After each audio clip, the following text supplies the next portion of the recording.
Ayun, so good day mga ka-backyard. Nandito tayo ngayon sa likuran ng ating bahay kasi meron tayong i-update. Ayun o, tignan nyo yung mga manok natin. Oh, oh. Dito sila kwan. Ayan, pakita ko lang mga ka-backyard yung isang update natin. Dalawa pala yung update natin. Ayan, let's go. So ito naman yung water lily ata mga ka-backyard to, or lettuce, parang ganun yung lettuce. Basta nakalimutan ko, pero ito yung update natin na isa. Ayan, tara, daming itlog nung bantam natin tsaka Rhode Island. Tapos yan, punta naman tayo dito sa loob.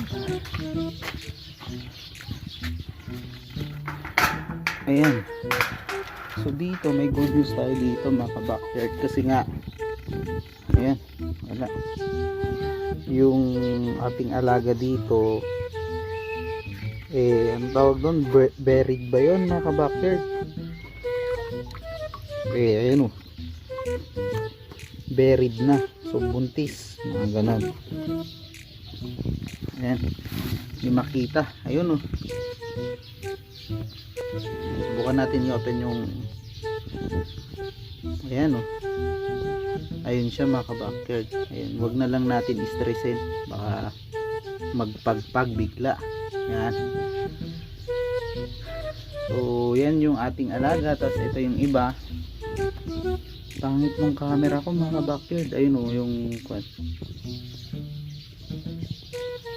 sira kasi yung isang phone natin mga ka-backyard. Ayan, so ito yung mga good news natin mga ka-backyard. Yung isang phone natin ay buried na. Tapos ito naman yung kwan.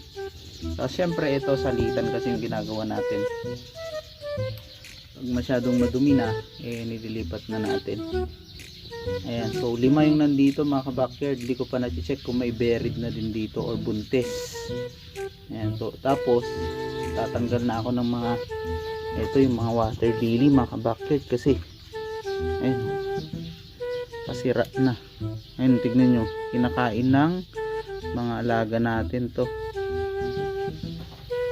Oh, ayun, bawas. Tingnan natin yung mga sira na dito. Ayun, may kagat-kagat din. Ayun, bawasan ko na lang mga ka-backyard. Ayan, yun lang yung gusto kong i-share sa inyo mga ka-backyard. Yung rabbit, ayun, bad news, wala na tayong rabbit mga ka-backyard.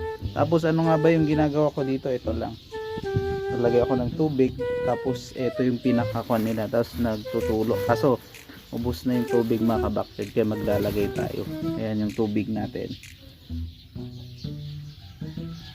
Ayun lang, ayun o, may tropa siyang snail kuhol mga ka-backyard. Amazing mga ka-backyard. Happy breeding mga ka-backyard.